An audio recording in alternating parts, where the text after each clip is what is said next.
Okay, habitual negligence, gross negligence, at saka authorized to deduct. So, bago tayo pumunta sa usaping legal, dito muna tayo sa HR, sa human resource. So, yung habitual negligence is yung paulit-ulit mong hindi paggawa nung dapat mong gawin. Again, ito yung dahilan para ikaw ay ma-terminate o masisante sa kung ano man ang pinapasukan mo, yung habitual negligence na yan.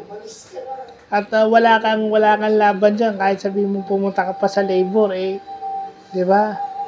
And then yung gross negligence naman, yung safety.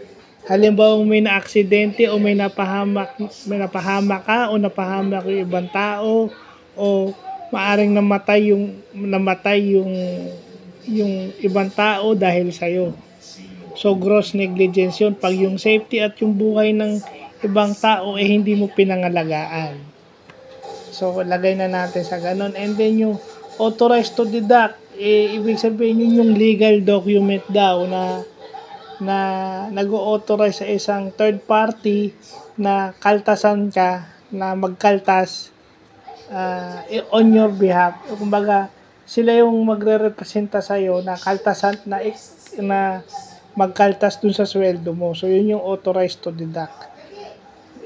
May legal document daw yan pero dito sa Pilipinas, pagkakaltasan ka ng SSS at saka Pag-ibig at saka PhilHealth, yun na yun, authorized to deduct. Ibig sabihin, yung kung sino man yung nasa HR nyo o nasa payroll nyo, yung mag-authorize na mag-deduct. Yung employer mo yung ino-authorize mo mag-deduct on your behalf. So, yun yung ibig sabihin ng authorized to deduct.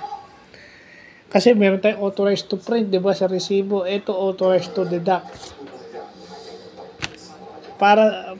Ino-authorize mo yung third party o kung sino o ibang tao na magkaltas sa sweldo mo o magkaltas dun sa perang hawak mo o matatanggap mo.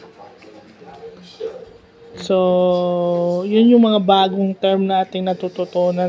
Isama na natin sa ngayon yan. So, yun lang po.